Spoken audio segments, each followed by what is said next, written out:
Добар ден, почитувани граѓани. Денеска започнуваме со серија на информативни видеосесии поврзани со актуелната состојба со здравствено-економската криза предизвикана од коронавирусот COVID-19.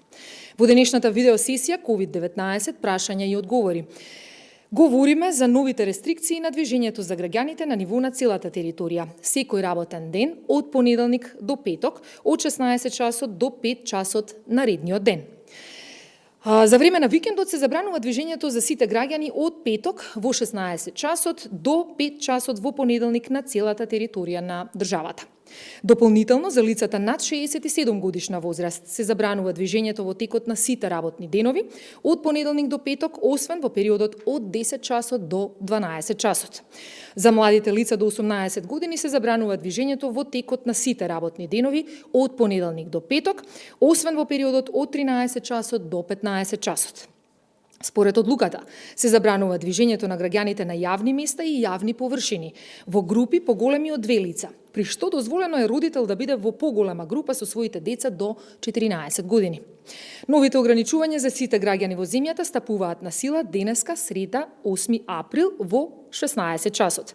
И на прашањата кои што се отворија во врска со најновите мерки на владата ќе одговорат министерот за економија Крешник Бектеши, министерот за информатичко општество и администрација Дамјан Манчевски и дополнителната заменичка министерка за внатрешни работи Славјанка Петровска. Добар ден на сите. Министер Бектеши, новите ограничувања отворија и прашања во врска со организирање на работата на компаниите кои што нема да го запрат производниот процес. Како ќе се организира, односно регулира работењето на фирмите за време на полицискиот час? Значи, првично би сакал да ги поздравам сите гледачи, но истовремено на подетали да ги информираме и сите стопанственици што се однесува до новите ограничувања. Значи, заштитата на здравјето на сите работници е основен услов за да имаме здрава економија во целина во нашата држава и ние како влада сме воспоставиле веќе одлични партнерски односи со стопанството во целина, каде и заеднички разговараме се со цел да изнајдеме што подобри решение, но истовремено и да не го забавуваме производениот процес на нашите компании. Веќе имајте во предвид дека имаме нови ограничувања, треба да се информираат сите стопанственици, сите компании, економски оператори во нашата држава, дека тие што работат на спени, треба да го организираат нивниот работен процес во првата смена согласно ограничувањата, но тие што работат и на втора, трета или пак четврта смена, секако дека ќе имат можност да издават дозволи за сите своји работници, но истовремено да користам приликата да ги повикам да ги почитуваат и сите препораки што презлегуваат од страна на владата што се однесува до заштита на здравјето на работниците.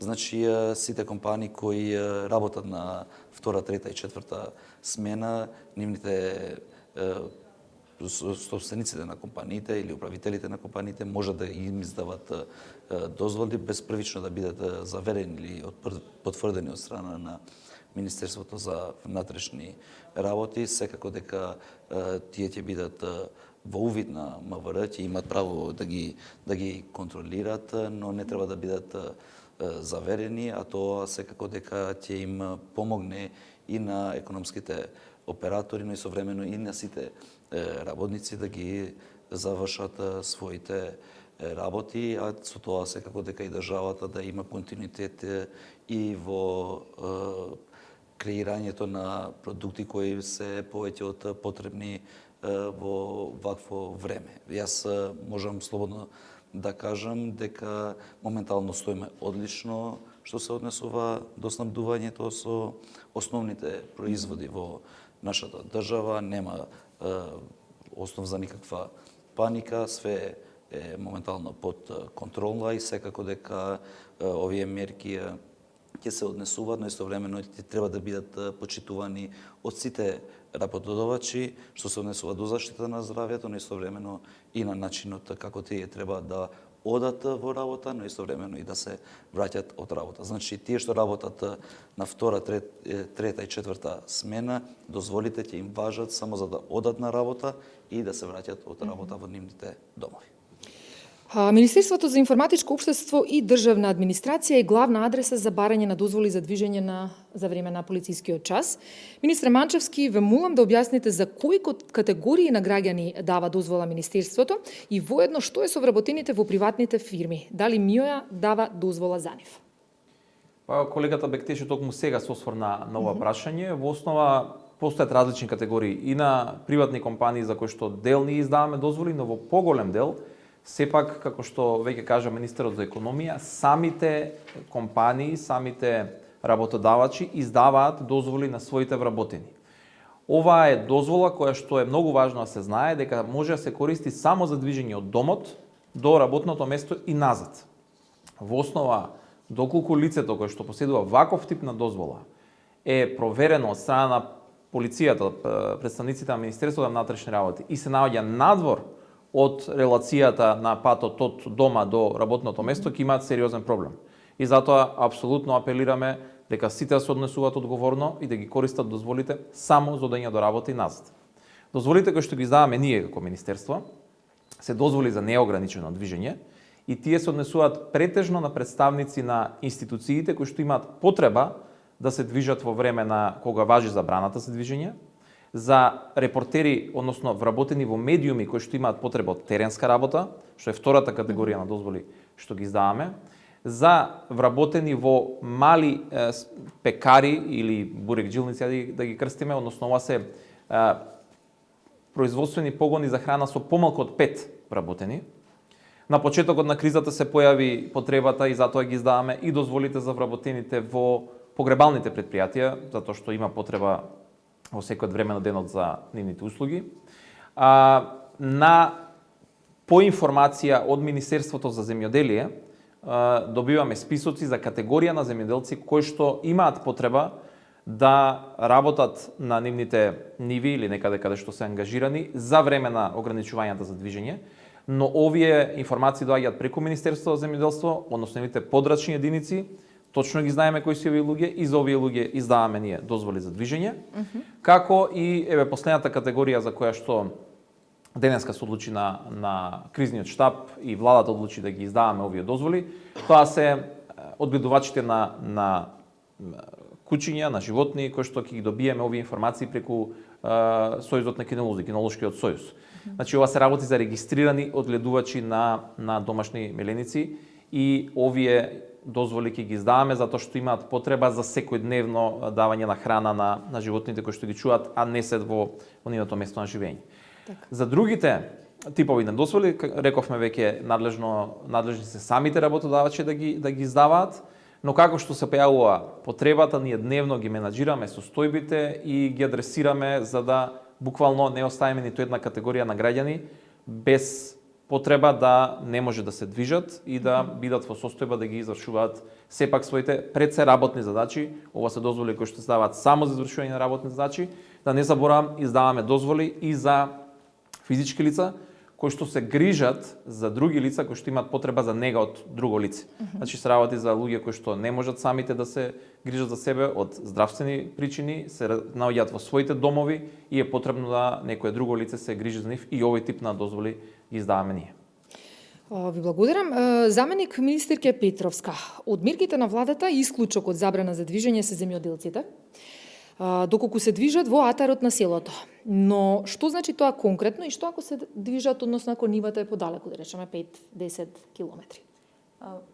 Ова е особено важно прашање, особено сега што во периодов започнуваат интензивно земјоделските активности и благодарение на Министерството за земјоделство добивме информација дека треба да ги опфатиме со некаква мерка и овој тип на граѓани, односно земјоделците. Сакаме, свесни сме дека ограничувањето на движењето навистина создава многу главоболки и проблеми во секојдневното живење на сите нас, но се обидуваме со воведување на некаков ред да овозможиме тоа да тече редовно. Земјоделците, атарот на селото, значи, или на населеното место, значи територијата на населеното место каде што земјоделецот има место на живење. Без оглед на километрите, колку е оддалечена нивата од неговото место на живење, се додека станува збор за истото населено место, во тој случај не му треба посебна дозвола. освен што важат генералните препораки, а тоа е забраната за движење за лица над 67 години и до 18 години. Тоа се оние генерални. Останатите препораки секако Така е. остануваат. Така е. Во случај ако му е потребна дозвола за движење по локален и регионален пат, значи ќе ја напушти територијата на населеното место каде што живее, во тој случај следат препораките, односно насоките кои министерот Манчевски ги кажа, а тоа е дека преку Министерството за земјоделие се обраќаат до Министерството за информатичко општество и ќе добијат посебна дозвола за движење. Значи тие нема да можат без дозвола за движење надвор во полицискиот час да ја напуштат територијата на местото на живење. Така.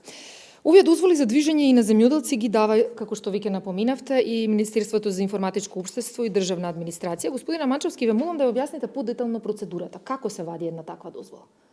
Добро, што се однесува до земјоделците, веќе рековме, ни стасуваат списоци од страна на Министерството за земјоделство и ние ги генерираме овие дозволи, така што оваа постапка е, да кажам, малку поразлична од другите. До сега дозволите се издаваа со испраќање на барање за издавање на дозвола на мејлот на Министерството, но веќе од денеска ќе пуштиме во употреба една нова електронска услуга со која што фактички секој граѓанин ќе може сам преку Националниот портал за електронски услуги, услуги Gov.mk, да пополни барање, кој што ќе биде еден електронски образец, значи воедначено, кој што ќе биде еднакво за сите, ќе може да ги пополни податоците, основата, причината за која што е бара таа дозвола, да прикачи соодветен документ за доказ доколку е потребно за таков тип на дозвола. Например, ако се работи за грижа за друго лице, ќе треба да се прикачи соодветна медицинска некаква документација за да имаме доказ за таа работа, и дозволите се издаваат електронски на мејлот на лицето кое што ја побарало таа дозвола. Значи нема потреба никакво физичко доаѓање во Министерството или било каде, и до сега беше така, и дозволите се издаваат електронски. Дозволите може граѓанинот да ги испечати, да ги покажува, но може да ги покаже од својот мобилен телефон, нема потреба да се печати нешто на хартија, имаат QR код со кој што представниците на полицијата во секој момент може да го скенираат QR кодот и да проверат во нашиот регистар во реално време дали е издадената дозвола вистинска или не, така што целосно сме заштитени од било каков вид на злоупотреби. Овој вид на апликација значително е автоматизиран, олеснета ќе е работата, многу е просто и едноставно за било кој граѓанин да аплицира, така што на ваков начин сме организирани за издавање на овој тип на дозволи. Треба да напоменеме, затоа што ќе стане многу актуелно во следниот период, а тоа е откако ќе паднат забраните за движење во време на викенд, што со доставувачите на храна и со доставата за основни прехранбени продукти од страна на одредени маркети. И во овој случај процедурата е дека овој тип на пријава за достава ќе оди преку општинските кризни штабови, кои што ги имаме во сите општини.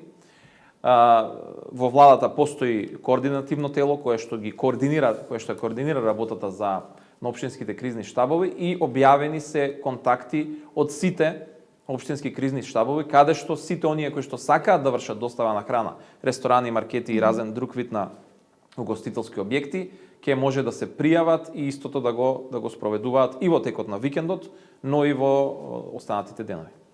Добро, веќе ни одговоривте на следното прашање дека во поглед на дозволеното движење како е регулирана во суштина посетата на одредени лица кои што се тешко болни и неподвижни или пак се лица со посебни потреби, а имаат потреба од трето лице. Дали имате нешто да додадете или тоа е во суштина? Не, тоа е тоа, значи луѓето слободно преку услуги Gov.mk има апликација, има услуга, многу е лесно и едноставно да поднесат барање. Треба само од некаква пропратна медицинска документација и веднаш го издаваме во рокот само неколку минути. Така. Господја Петровска, што во случај доколку на некого му се слоши? Луѓето навистина бараат чарен, или што би се рекло, односно не знаат како да изреагираат во одреден момент. Дали смеат да отидат на лекар, дали смеат да го напуштат домот и така натаму. Како е изрегулирано сето ова? Го имавме предвид и ова, затоа што не секогаш во животот се случуваат предвидени ситуации. Граѓаните не можеме однапред да знаеме дали на некој кој што е со влошено здравје ќе дојде до влошување на неговата состојба и ќе има потреба да го напушти својот дом.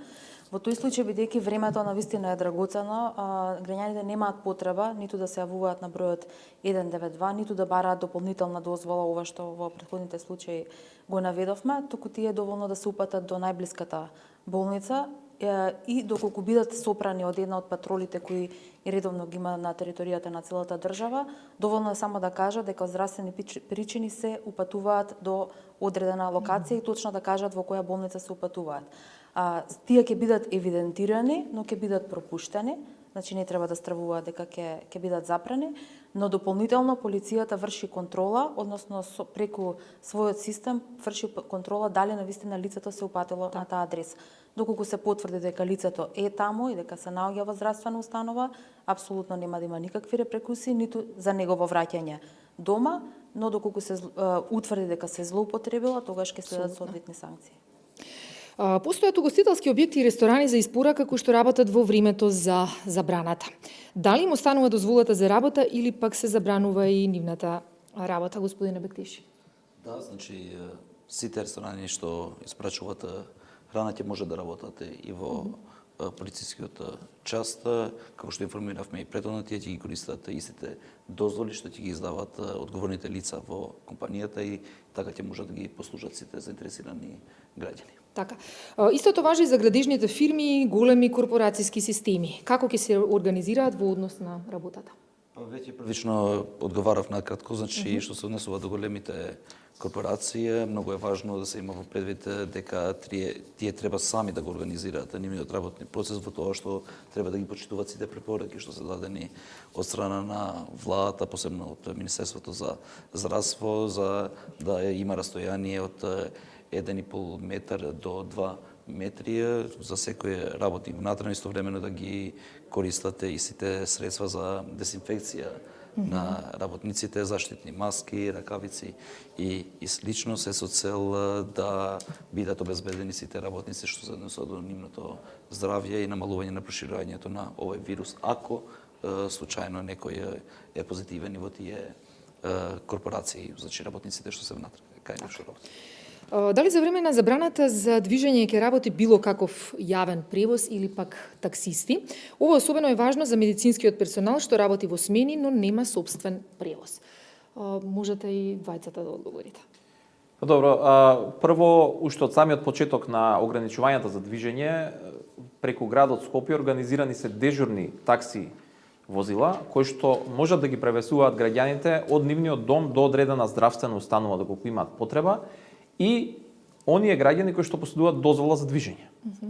Значи, организирана е одредена бројка на такси возила, која што секојдневно градот Скопје ги дојавува овие информации до Министерството на внатрешни работи, така што знаеме кои возила реално се на терен и возат.